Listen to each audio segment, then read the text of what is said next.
Hello students, welcome to BDS Online classes. Myself Sanjay Verma. Dear students, today in this video I am going to teach you about empirical formula. Okay, that is the part of your class 11th in organic chemistry. Okay, so dear students, empirical formula is the formula of compound which gives simplest whole number ratio of the atom of various element present in one molecule of the compound. Means ऐसा formula जो किसी compound में present समस्त एलिमेंटों के का whole number ratio बताता है, उसे हम एम्पिरिकल फॉर्मूला कहते हैं. Okay, and it can be determined with following steps. Okay, so this is a empirical formula.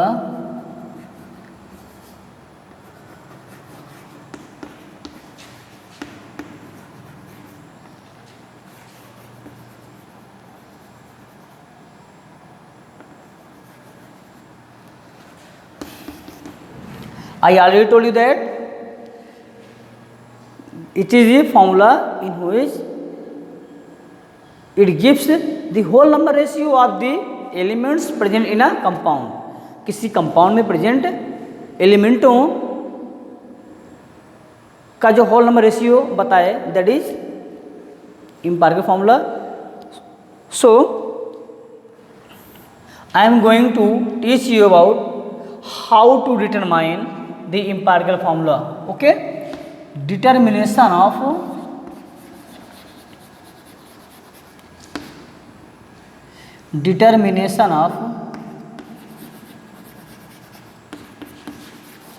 empirical formula.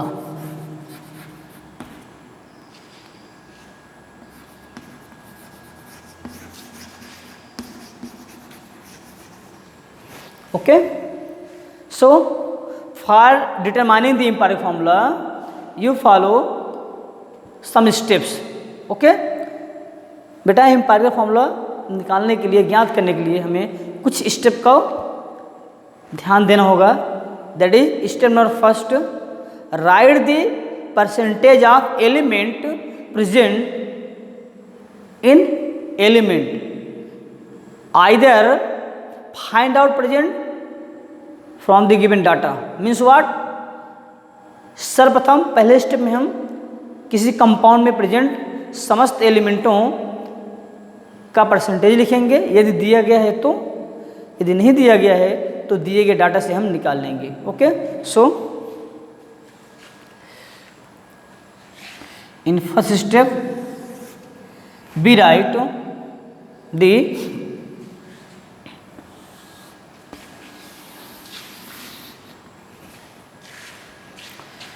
Percentage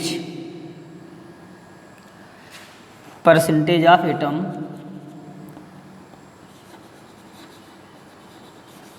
percentage of element.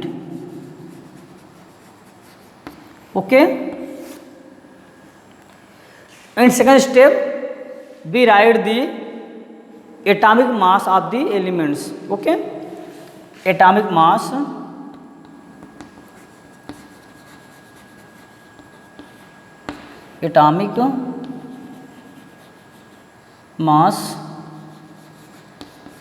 of the atom of element. Okay, next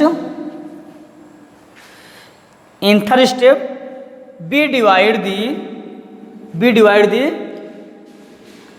percentage of element by atomic mass of the element to find the gram atom. Okay, so in next step we write the gram atom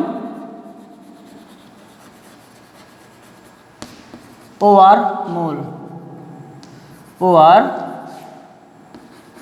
gram mole. Okay, in next step, that is fourth step, we divide the gram atom or gram mole by its smallest gram atom or gram mole. Means percentage को atomic mass से divide करने पर हमें जो प्राप्त होगा वो कहलाएगा ग्राम एटम या ग्राम मोल। ओके, अब नेक्स्ट स्टेप में हम क्या करेंगे, ग्राम एटम या ग्राम मोल में से जो सबसे छोटा ग्राम एटम या ग्राम मोल होगा उससे हम समस्त ग्राम एटम या ग्राम मोल को डिवाइड करेंगे। ओके, और प्राप्त करेंगे whole number ratio. What? Whole number ratio. Okay, next, if the whole number ratio is not in whole number, then we multiply the suitable coefficient and convert it in whole number। मान लीजिए कि हमारा whole number ratio whole number में नहीं है, fraction या decimal में है, तो उसे हम सुटेबल कोफिशिएंट से, सुटेबल इंटीजर से मल्टीप्लाई करके होल नंबर में कन्वर्ट कर लेंगे। And next step is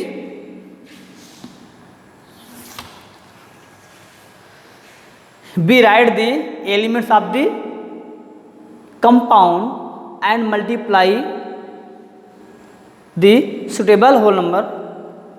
okay, and we find out the empirical formula। तो बेटा सबसे पहले हम क्या करेंगे कि दिए गए कंपाउंड के एलिमेंटों का परसेंटेज लिख लेंगे, उसके बाद उनका एटॉमिक मास लिखेंगे, पुनः एटॉमिक मास को परसेंटेज ऑफ एलिमेंट को एटॉमिक मास से डिवाइड करेंगे, हमें प्राप्त होगा ग्राम एटम और ग्राम मोल। ग्राम मोल में जो सबसे छोटा ग्राम मोल या एटम होगा उससे हम समस्त ग्राम एटम या ग्राम मोल को डिवाइड करेंगे और हमें प्राप्त होगा होल नंबर रेशियो। यदि whole number ratio whole number में नहीं है, फ्रैक्शन या डेसिमल में है, तो उसे हम सुटेबल कोफिशिएंट या इंटीजर से मल्टीप्लाई करके होल नंबर में कन्वर्ट कर लेंगे और नेक्स्ट दिए गए एलिमेंटों को लिख करके सुटेबल होल नंबर से मल्टीप्लाई करके एम्पिरिकल फॉर्मूला प्राप्त कर लेंगे। For example, a compound on analysis when find to contain, suppose that we have a compound that have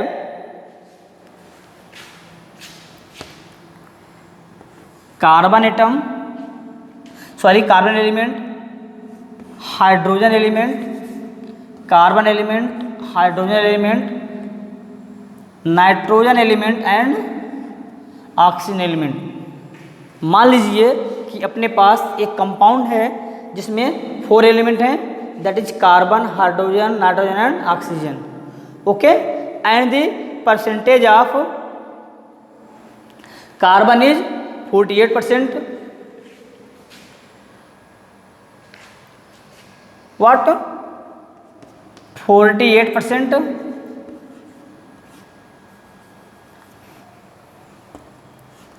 okay, 48%, hydrogen is 8%, nitrogen is 28% and oxygen is 16%.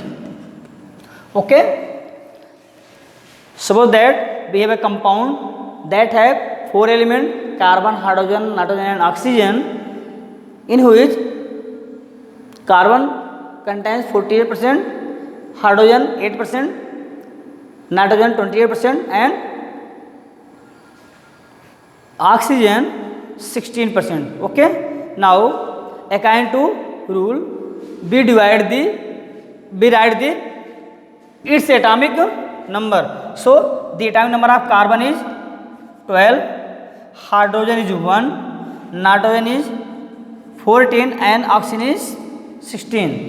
okay, the atomic number of carbon is 12, hydrogen 1, nitrogen 14 and oxygen 16.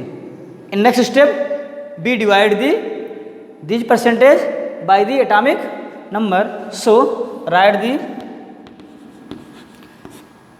atomic number 48/12 that is 4. 8/1 is equal to 8. 28/14 is equal to 2 and 16/16 is equal to 1. Okay. Next,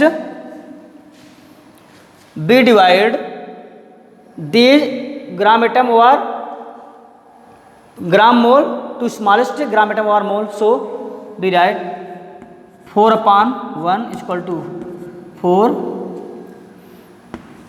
8/1 is equal to 8. 2/1 is equal to 2. 1/1 is equal to 1. Okay. तो बेटा ये अपना क्या है, whole number ratio है, that is already in whole number, जो कि पहले से होल नंबर में है. So there is no requirement of multiplying और डिवाइडिंग एनी इंटीजर. ओके. ये ऑलरेडी होल नंबर में है, इसलिए हमें इसमें किसी भी तरीके का डिवाइड या मल्टीप्लिकेशन या की आवश्यकता नहीं है. Okay. In next step we write the empirical formula. We have carbon, hydrogen, nitrogen and oxygen elements. So we write it in a sequence. This is a carbon and we have 4 whole number ratio. So C multiply 4. Next is hydrogen that have 8 whole number. So yes 8. Next is nitrogen that have 2 whole number ratio. So N2 and next is oxygen and its whole number is 1. So O. Okay. This is a empirical formula. Okay. तो बेटा आपने देखा कि सर्वप्रथम हम element को लिखेंगे, compound के एलिमेंट्स को लिखेंगे, नोट करेंगे, उसके बाद उनके परसेंटेज को नोट करेंगे, पुनः उनके एटॉमिक नंबर को नोट करके नेक्स्ट स्टेप में हम इन्हें डिवाइड करेंगे. एटॉमिक नंबर से परसेंटेज को हमें प्राप्त होगा ग्राम एटम और ग्राम मोल, और पुनः ग्राम एटम या ग्राम मोल में जो सबसे छोटा होगा उससे हम समस्त ग्राम एटम्स को डिवाइड करके होल नंबर रेशियो प्राप्त करेंगे. यदि whole number ratio whole number में है तो हम उनको डायरेक्टली एलिमेंट से मल्टीप्लाई करके एम्पायरिकल फॉर्मूला प्राप्त कर लेंगे. यदि होल नंबर में नहीं है तो इन्हें हम होल नंबर में कन्वर्ट करने के लिए मल्टीप्लाई या डिवाइड करेंगे, जिससे हमें होल नंबर मिल जाए. उसके बाद हम एम्पायरिकल फॉर्मूला ज्ञात करेंगे. ओके. कभी कभार क्या होता है, बहुत सारे प्रॉब्लम्स में ये परसेंटेज नहीं दिए होते हैं, तो दिए गए डाटा से हम परसेंटेज को निकाल लेते हैं, उसके बाद प्रॉब्लम को हल करते हैं. ओके. और कभी कभार पूछ लेता है what is the molecular formula of given empirical formula. तो बेटा molecular formula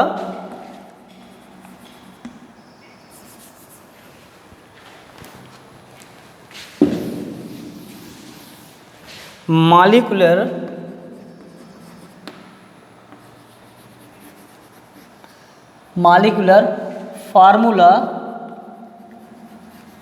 is equal to n into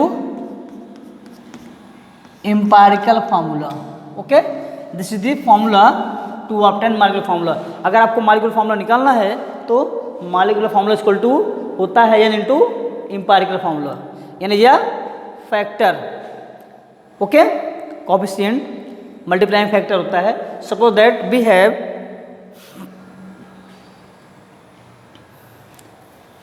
empirical formula CH2O.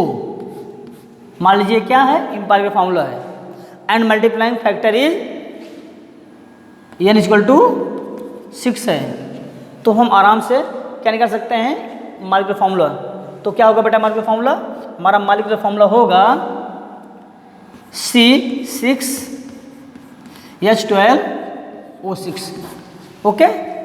जो कि ग्लूकोज का मॉलिक्यूलर फार्मूला है. ओके. तो बेटा ग्लूकोज का एम्पायरिकल फार्मूला क्या होता है, CH2O and coefficient is multiplying coefficient is 6. So the molecular formula of glucose is C6H12O6। तो आप इस तरह से मॉलिक्यूलर फार्मूला भी निकाल सकते हैं। Okay, so I hope that all of you understood something from this video how to determine the empirical formula. Thank you. Have a nice day.